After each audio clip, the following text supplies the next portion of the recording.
This is the Little Moments Count radio podcast, created in partnership with community radio stations throughout Minnesota. Each episode, you'll hear interviews with early childhood experts on how to support the important brain development that takes place in the first 1,000 days of life, just through little moments every day. Learn more at littlemomentscount.org/podcast. It's a good day to be Indigenous. Get up, stand up. They are going to become more brutal. Couldn't cut, hitting cut again.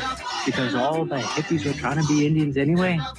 They're going to become more repressive because it's a matter of dollars and their illusionary concepts of power. Hey, Victor. We must live in balance with the earth. And also with recent happenings at Wounded Knee. I am awake. Welcome to Native Roots Radio presents I'm Awake, and I'm your host, Wakanja Hade. Hey, Kadagi to all my friends and relatives in four directions. You are listening to Native Roots Radio presents I'm Awake, and I'm your host, Robert Pilot. We discuss local and national Native news and events. And as you know, Haley, Native issues are human issues, and human issues are Native issues. Yes, they are, Robert. And today's episode of Native Roots Radio is presented in partnership with Little Moments Count. Hey, you know, Little Moments Count is a statewide collaborative focused on helping parents and caregivers learn about the importance of brain development in the first 3 years of life. And we have an awesome guest here. We talked a little bit before we came on the air, and we have Linda K. Smith, is a director of early childhood policy at the Bipartisan Policy Center, a Washington, D.C. based think tank. Oh, thank you so much, Linda, for coming on and talking about early child development and your work over the years. Thank you. Thank you. It's really nice to be here, and I really appreciate the invitation. Right. You know, I read in your bio that I see that you were raised in the Flathead Reservation. How did your experience growing up on the reservation influence your path as an early childhood educator?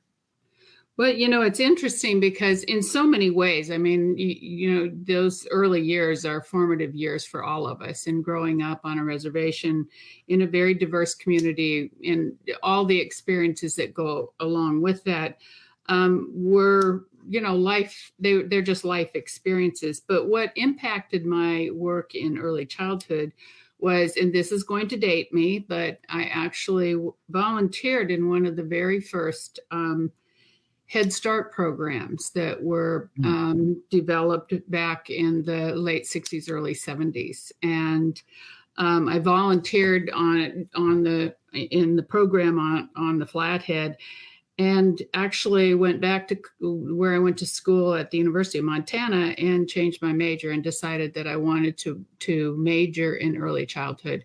Just understanding the impact, even in those days, the impact that you could have on children's lives. And the Head Start program has demonstrated that for many, many years. Well, it really has, and it's been a great program, and those first few years are so important. Yeah, another question here. You have had many roles in early childhood education, including setting up a childcare program on the Northern Cheyenne Reservation in your home state of Montana.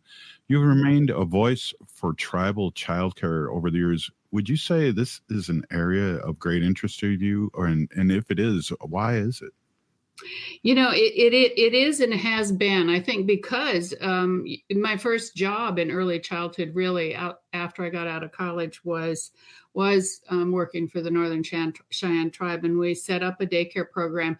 And I was pretty young, actually, and it was, you know, given a lot of you know, ability to do things. So I learned very early all of the mechanics of setting up a childcare program.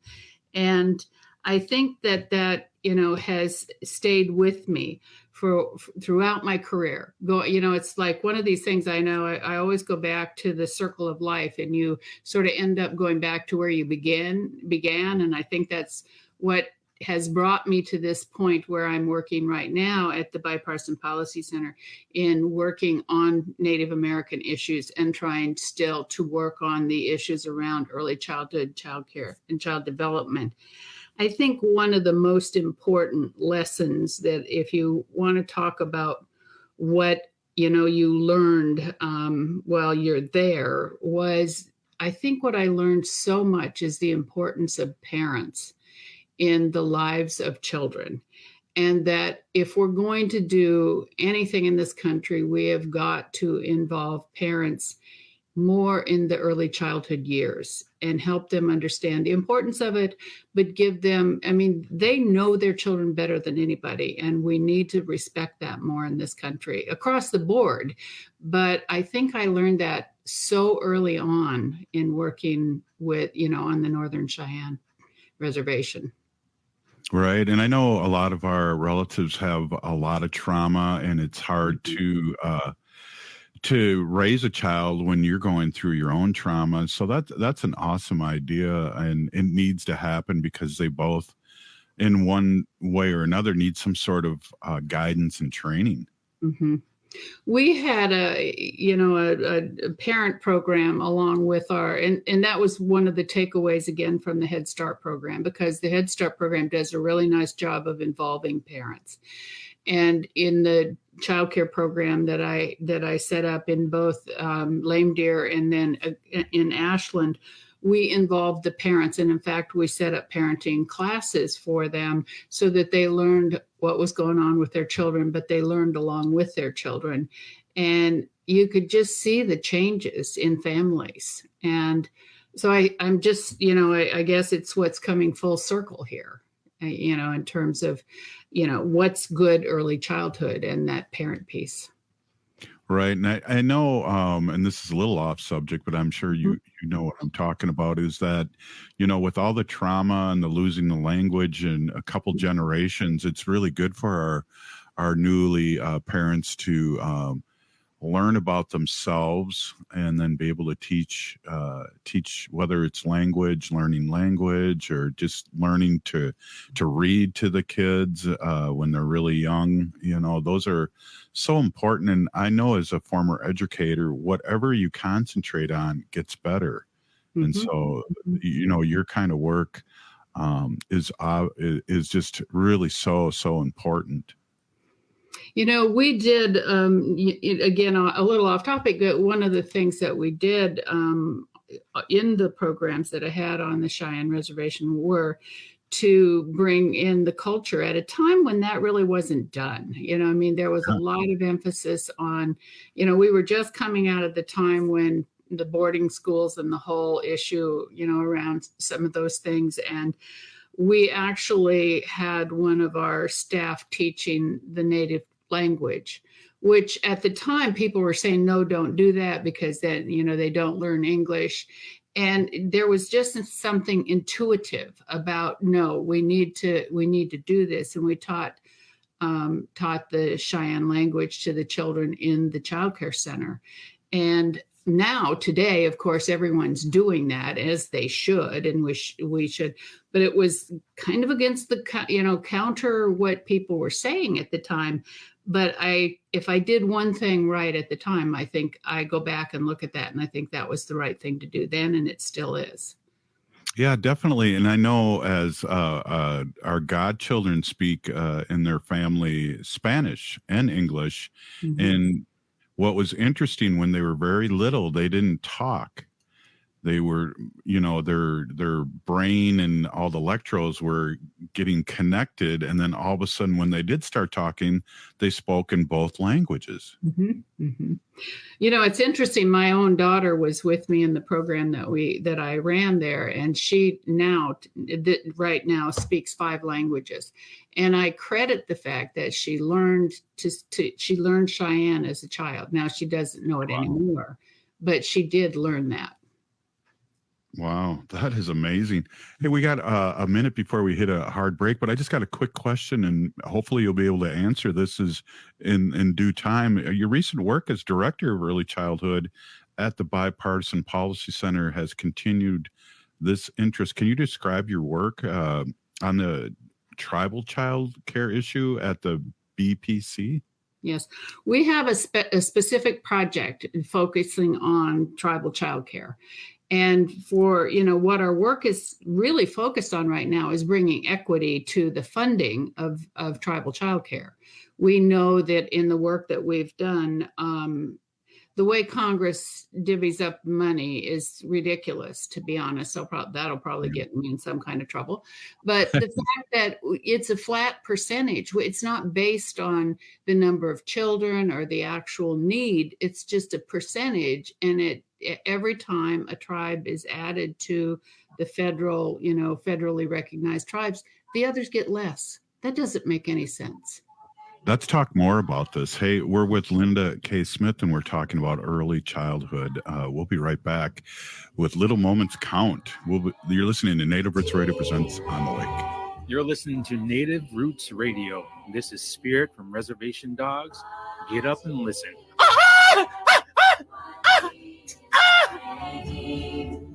Welcome back to Native Roots Radio Presents I'm Awake, and this is Robert Pilot. This episode of Native Roots Radio is presented in partnership with Little Moments Count.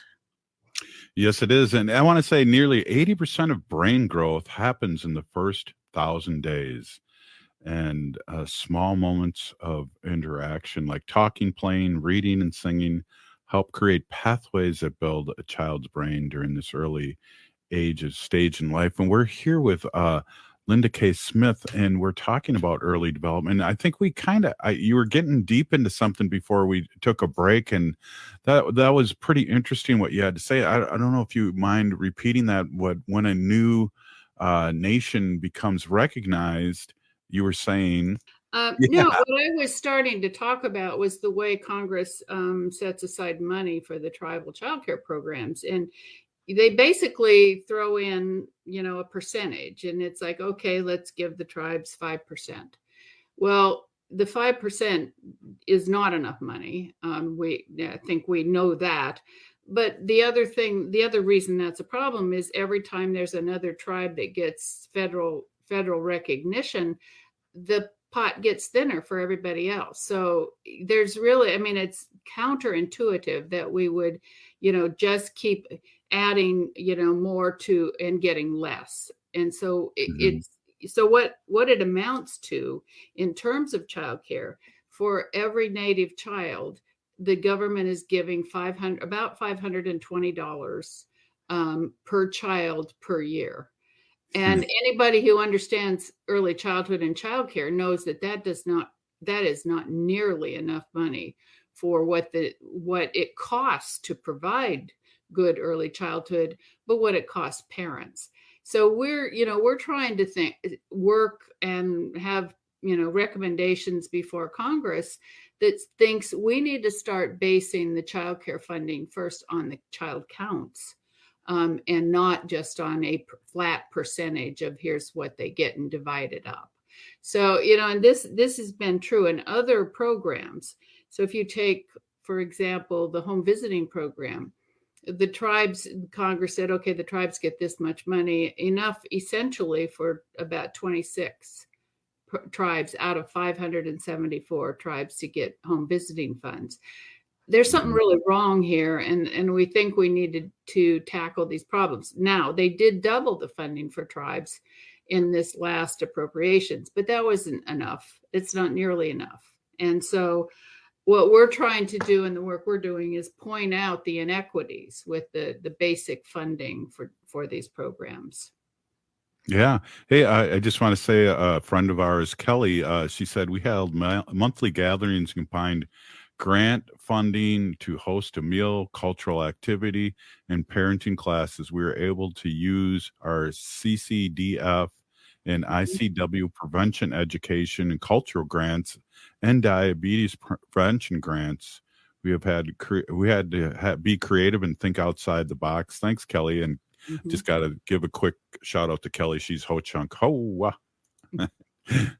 as I am, and as Haley is.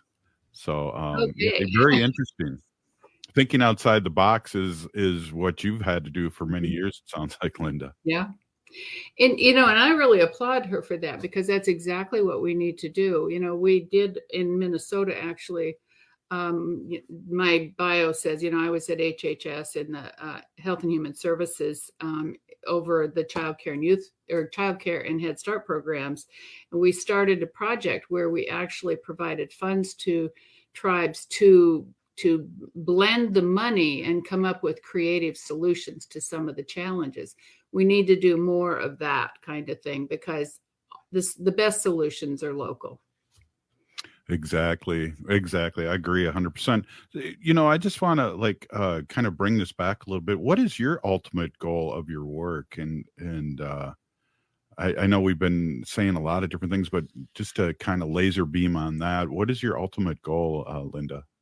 Well, I think a lot of the work that we're trying to do right now is help state agencies understand tribal sovereignty and all of the issues, the challenges that go along with that, and create better partnerships between the tribes and the states so that children who are not living on tribal lands get services. That's one big goal, because we know that, well over half of families don't live on tribal lands. So how do families in, take your area, St. Paul and that area, get services if there's nothing tribal there? So we want to tackle that problem. We're proposing some things around the service areas and how we get services to families outside of that area, and just generally looking at better use of data and more helping, I guess, get this issue in front of Congress and helping us find the solutions to some of this. Right. You published a report, Righting the Wrong, examine tribal childcare in over 180 plans. This is kind of what you've learned, right? And what else have you learned through that? Well, we learned, I think the biggest thing that we learned was the inequities in the funding. There's absolutely no question there. And then we learned a lot about the lack of data. And, we have been talking to people about we need to get some of this straightened out. And I think it's going to take cooperation between federal agencies.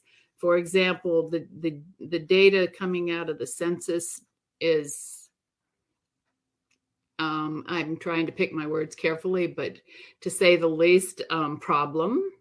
So, we need better data. We need to clean up some of these things so that we actually can figure out how do we fund these things better. So I think that the data and the inequities in the funding are probably the two biggest challenges. And then these service areas and figuring out how we serve families in these big cities. We have a lot of tribal children in cities where they're not getting much of anything. Right. Here in Minnesota, I thought I heard something like 60% of the Native children live off reservation now. Right. And that's been a trend for many years, but I was kind of surprised to hear that. Yeah. No, that's pretty consistent. That is actually, I think, conservative when, we say in our data over 50%, but it's upwards of between 70 and 80%. Wow. So it's a lot of families off the reservations, and we just need to address the needs of these families. We did one of the first national surveys of Native families about a year and a half ago. We have some interesting thing on the need for childcare and how much of a barrier it is to families going to work, and that's pretty challenging right there. But then if there's no, and by the way, the Native families that we surveyed prefer programs provided by Native people. And that makes absolute sense. So how that says then we do need to do more to get programs where the families are, to get them services and get them services that respect the culture, the language, the traditions of the families. Wow. And also here, I'm reading, you did a documentary film on the challenges of Native families and what they face in the childcare.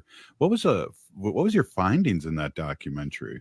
That was amazing, and I would recommend your audience take a look at that. It's actually on our website. But what we found on the Flathead, which is the reservation that I'm from, we did a documentary. We filmed at the Salish Kootenai College, has a childcare program associated with it. What we saw was, the challenges of the families on the reservation had in just accessing not just childcare, but housing.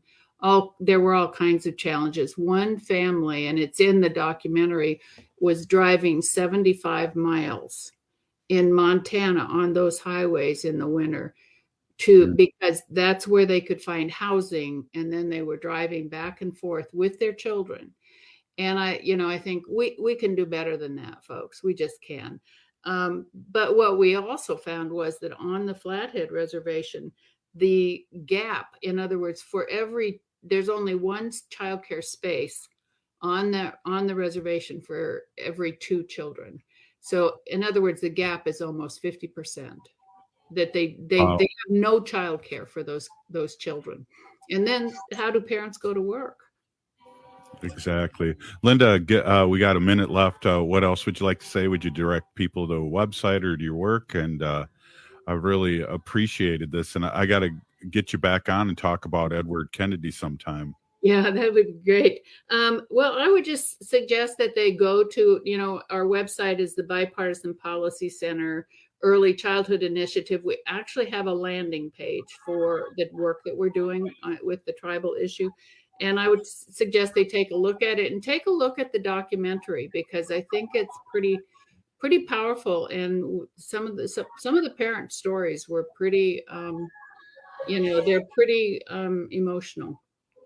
Wow. Thanks, Linda. Director of Early Childhood Policy at the Bipartisan Policy Center in Washington, D.C. Pinigigi for being on, and hopefully we'll talk to you again. Okay. Thank you so much for having me. I really appreciate it. We do too.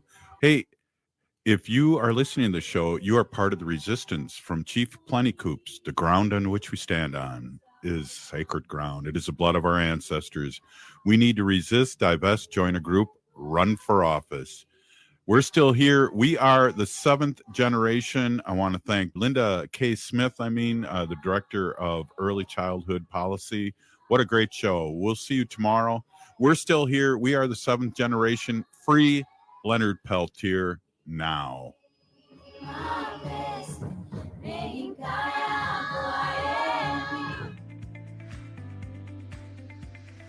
Thanks for listening to the Little Moments Count radio podcast in partnership with community radio stations throughout Minnesota.